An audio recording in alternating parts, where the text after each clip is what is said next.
I will tell a story that happened to me one spring evening. It was about midnight. I was sitting at my computer, and I was about to go to bed when a disgustingly loud creak sounded outside my window. It was the children's swings across the street. It had been creaking every night for 2 weeks now. I sometimes wondered who was swinging there at this time of night. I've seen this playground. It's a swing for very small children. A grown man can't sit on it.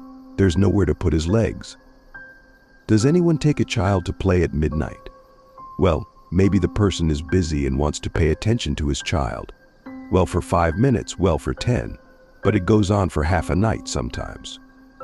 Suddenly, I heard a window slammed 1 floor above, and the rough voice of a retired military man, Jack, asked the unknown father in very unflattering terms what his child needed on the swings at this time of night and where he had seen these night walks. The creaking stopped, but in a few minutes it resumed and became quite nasty and annoying. I even thought I heard hysterical laughter in it. There was some mumbling from upstairs, and then the front door slammed, and I heard loud footsteps on the stairs. Apparently Jack didn't like this attitude.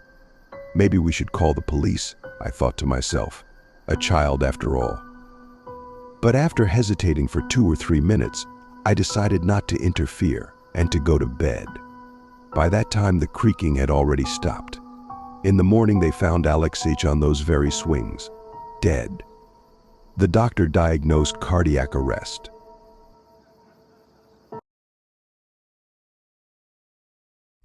After my divorce, I rented a 1-room studio apartment. When I was moving my things in, I noticed some strange marks, triangular ones on the ceiling and circular ones on the floor. Not giving it much thought, I peeled them off and threw them away. At night, I heard various noises and rustlings in the apartment. I initially attributed them to the stress of that period, but one night, I was awakened by the sound of breaking glass. I checked all the windows, nothing.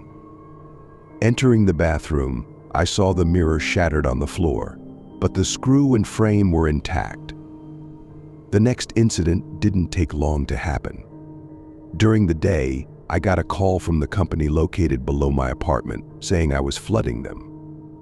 When I rushed home from work, I found the kitchen faucet fully turned on, and water was already flowing from the kitchen into the living room and hallway.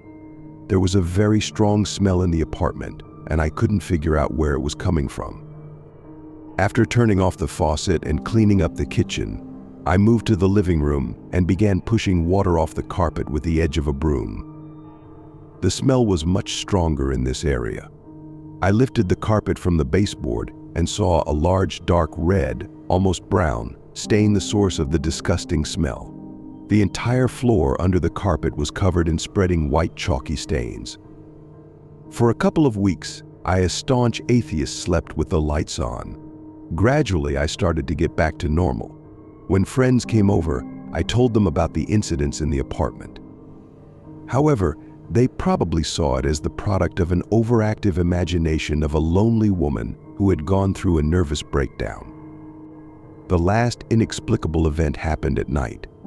My new boyfriend was staying over. I woke up to the sound of rustling in the trash can near the fridge.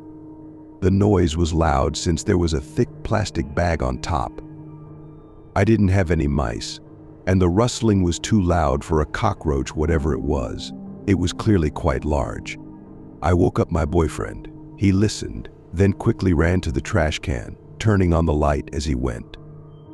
There was nothing in the trash can, though whatever it was couldn't have gotten far in just a few moments. Clean, empty, and silent. The next day, we started looking for a new apartment. Soon we moved out of the apartment with a secret.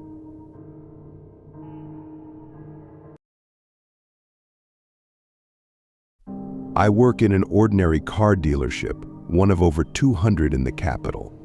There's nothing particularly remarkable about it. It's a typical 2-story glass building with lights and signs. However, it's not located in the city center, but rather on the outskirts, on the way out of town. On one side, there's an oil refinery, and on the other, a prison with only one road passing by. The dealership has been operating for about 6 months, and during the day, it's always bustling with people, staff hurrying around, customers strolling. After 8 p.m., the dealership empties out sharply, though sometimes customers stay until midnight when car paperwork takes a long time, but that happens rarely.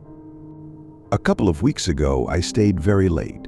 While I was working on the quarterly report, I didn't notice that night had fallen. I looked at the clock, it was already past midnight. It's no surprise the security didn't notice me. Our office is on the second floor in the far corner, accessible by a magnetic key. The guards don't even approach it during their rounds, and we never turn off the lights in the office. So I saw the time and started getting ready to go home, deciding to use the restroom before leaving since it takes at least an hour to get home. I went downstairs, did my business, and as I was leaving the restroom, a man came out of the adjacent door. I glanced at him and thought to myself that he must have been delayed with paperwork. He cheerfully said, "Oh, I thought no one would notice me and let me out. Miss, could you escort me?" I forced a smile, said something like "sure," and walked, my mind still on the report, with the man walking beside me. We walked through the entire dealership, approached the security guard, and I said, "Well, will you open the door for us?" He jumped up, opened the door, the man muttered, "Thanks," and walked out ahead of me. The security guard, a young guy, looked at me, smiled, and asked, "Do you address yourself formally too?" I didn't pay attention to this remark. I walked out past the gate, stood at the bus stop, looked one way, no one, looked the other way, no one. I was surprised and wondered how the man had left so quickly. 10 minutes later, I caught a taxi and went home. There would have been nothing surprising about this story if it weren't for one but. A couple of days later, I got into a conversation with that security guard, and he blurted out something like, "You have a lot of self-importance, addressing yourself formally." I didn't understand, asked him to explain, and he said, "Well, when you stayed late, you asked to open the door for you, plural, as if addressing a group." I explained that I meant for myself and the client, but he just made a gesture indicating I was crazy. A few days later, it turned out someone had scratched a car in the showroom that night. My boss and I sat down to watch the footage from all the cameras to see who left when and who walked where. The horror I felt when I saw myself leaving the dealership alone that night was indescribable. Cold sweat broke out all over me. When the head of security saw it, he started asking questions about what happened.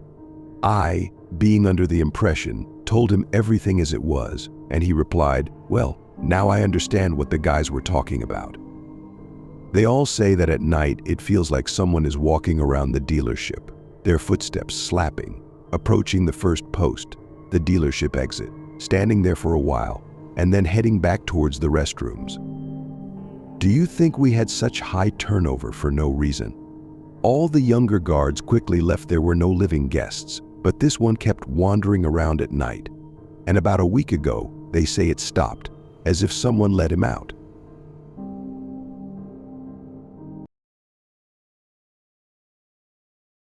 One day, in a small town, my parents and I rented a house by the sea.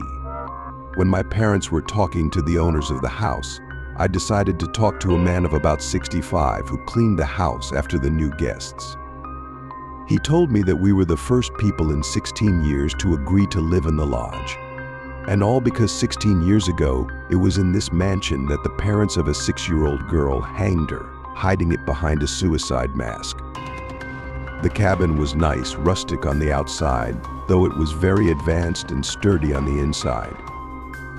One beautiful, warm summer evening, my parents went for a walk to the beach, while I stayed in the mansion and sat on my laptop on social.